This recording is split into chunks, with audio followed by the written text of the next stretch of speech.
Hello साथीहरू नमस्ते। आज चाहिँ म सुदूरपश्चिमेली परिकार माडा पकाउन छु। त्यो माडासँग खानको लागि चाहिँ आलु र चनाको तरकारी बनाउँदैछु। तरकारीमा केही हैन, सिम्पल तरिकामा फर्स्ट त तेल तताएर त्यसमा जिरा फुराए, त्यसमा टमाटर हाल्नु, टमाटरलाई मजाले पकाउनु,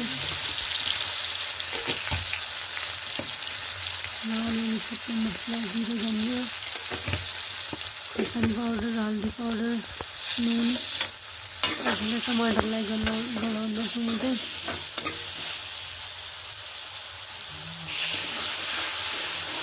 थोरै पानी राखेर मजाले टमाटरलाई पकाइदिनु।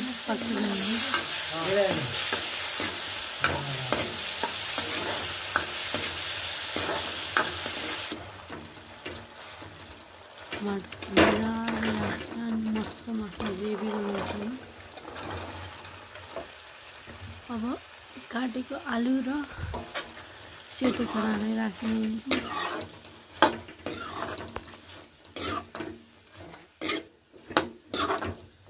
साग पक्का छ हेरौँ।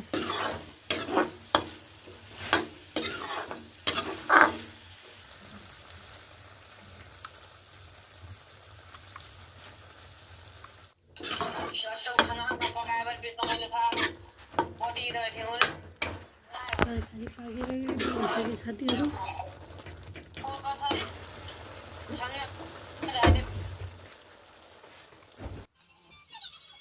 पाक्यो मेरो साथी। अब माडा पकाउनको लागि पिठो तयार गर्दा हौ।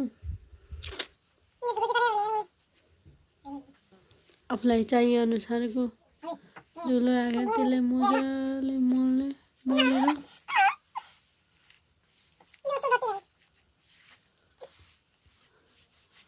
यसरी मुछी जहो गरेर अनि पछि र्याल ग्याली त्यो कम टुटन्छ कि टुट्टो नै तयार माडा भयो।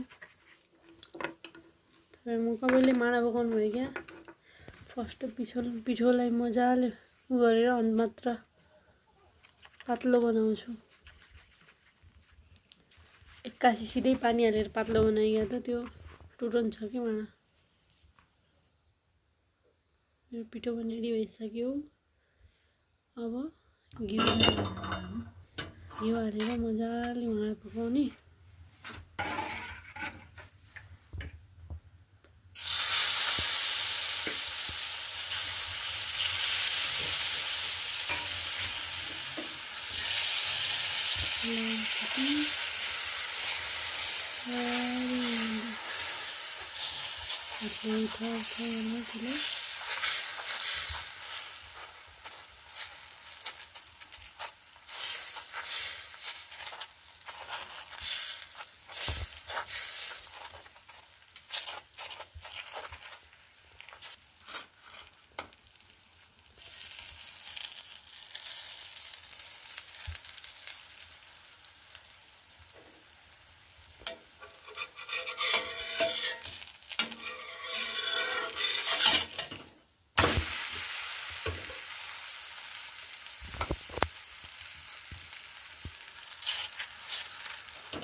उल्टाइ घिउ लगाएर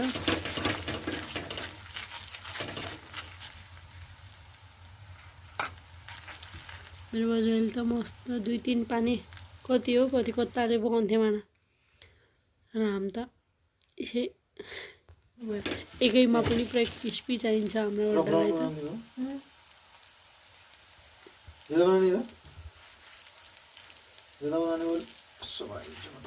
म चाहिँ एक पानी मात्र पकाउँछु। मेरो बजै त कत्ताले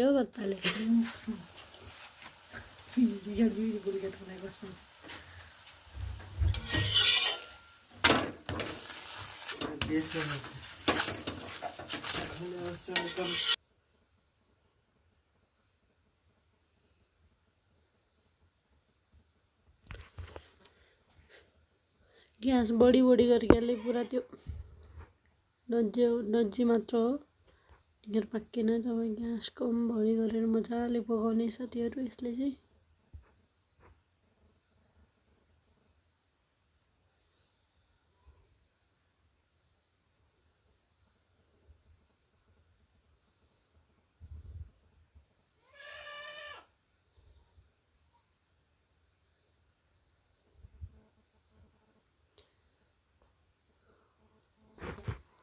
ये उइगला खाउन्न थियो के बुझ्नु अब पाकिसकेको छ